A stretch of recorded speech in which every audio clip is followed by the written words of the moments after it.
To install the PURELL ES6 dispenser, start by using the release buttons to open the dispenser. Check the label inside to confirm that you have the right dispenser.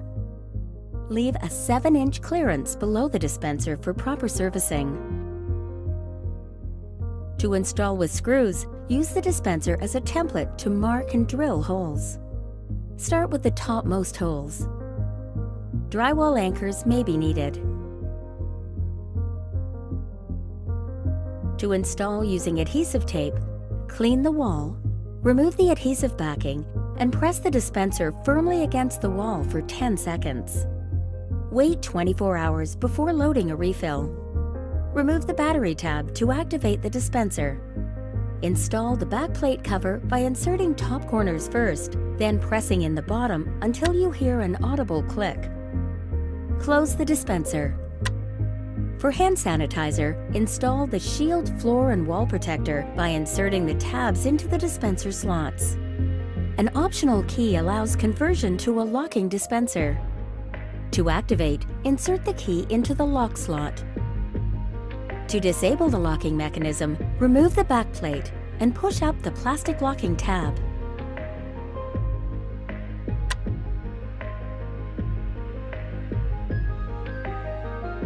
To install a refill, open the dispenser. Then press the green release button and remove the empty refill. Ensure that the refill and dispenser labels match.